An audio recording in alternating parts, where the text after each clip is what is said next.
guys, welcome back to Diving Deep in Thought. You're here with Elias and I'm here with the wonderful, the man, the myth, the legend, Terry.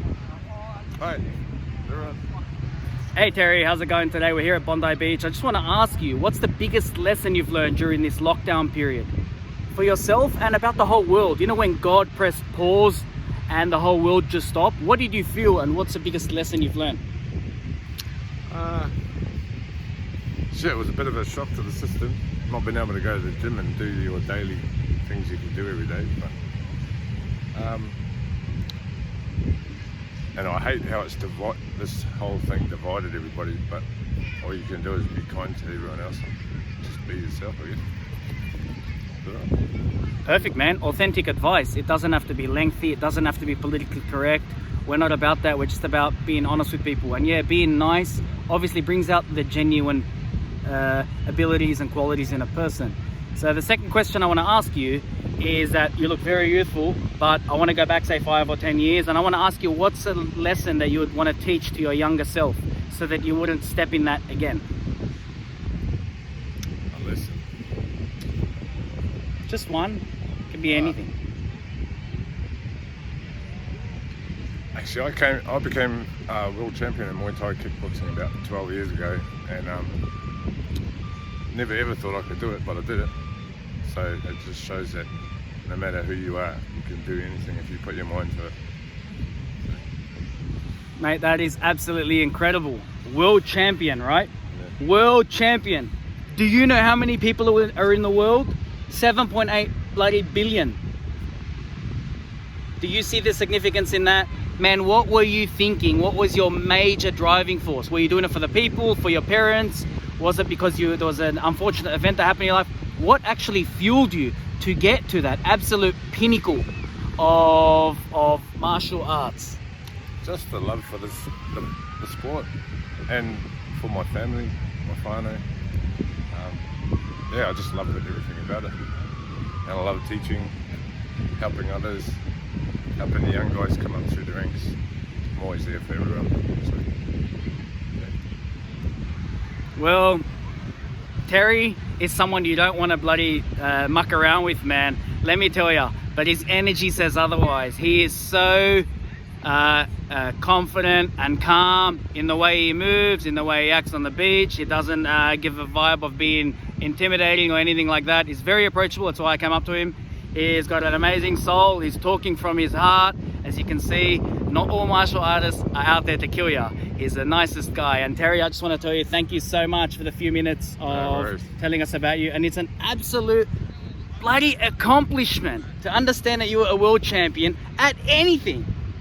So, mate, I just want to congratulate you for that. And yeah, take some credit for that and understand that, bro, you bloody killed it. Give us a fist pump, man.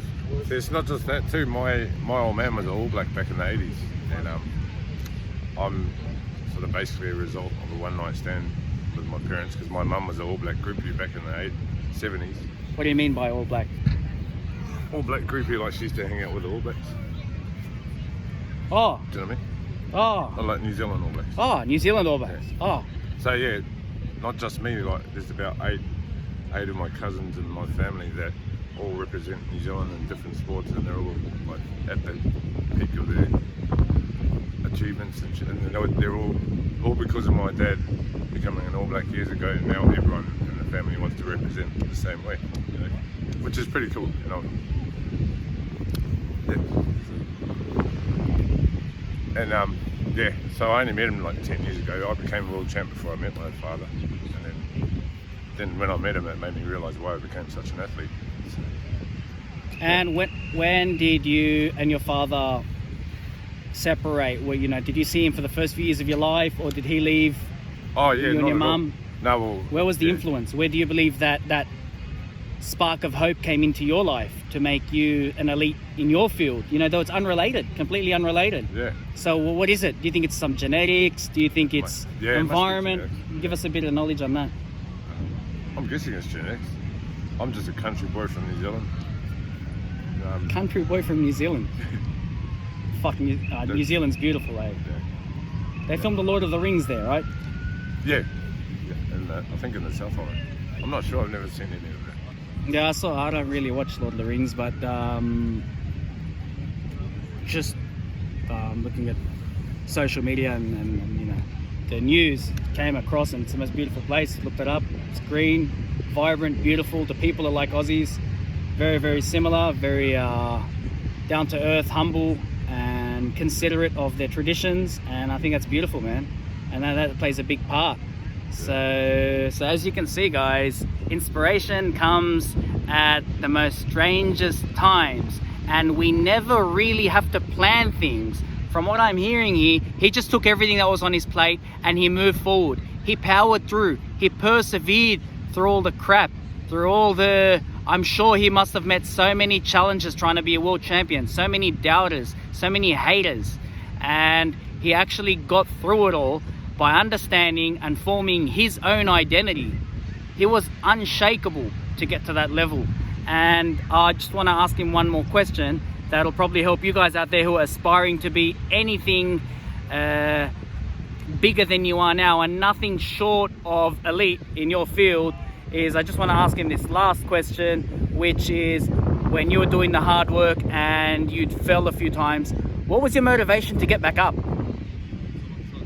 I know you said your love for the sport, but the love for the sport temporarily leaves your mind and your body when you're in the depths of you know, criticism and disbelief from others. You know, the love is the positive side, but there's definitely a negative side to every sport.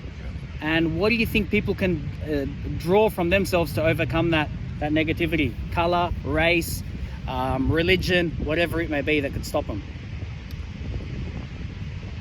I'm not sure what to say about that one. Just faith? Would you say faith? Are you a faithful person? Inner strength. Inner strength, as in what way? Like, what would you draw from? Faith? Do you believe in God? Do you believe there's something bigger out there? Do you believe we're in control of who we are entirely, and that you need inner confidence?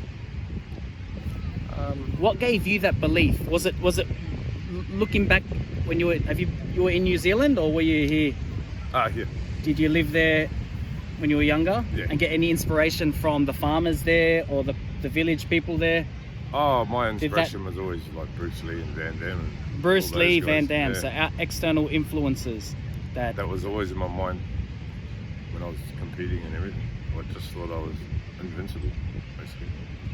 That's a good mindset. And Bruce Lee always said, be like water. When water enters the cup, it becomes the cup. When it enters the kettle, it becomes the kettle. Water is fluid. Water moves. Water makes its own shape. Nothing can define water. It's undefinitive. It flows. It makes shapes. And it's the only element in the world that can exist in three phases. The solid, which is ice, the liquid, which is water, and the steam, which is vapor. So that's another lesson we learned today. So thanks, guys, and thank you, Terry, for giving us this amazing interview, man. And I hope you guys like this, subscribe, share, and yeah, that's basically it. Thanks, guys.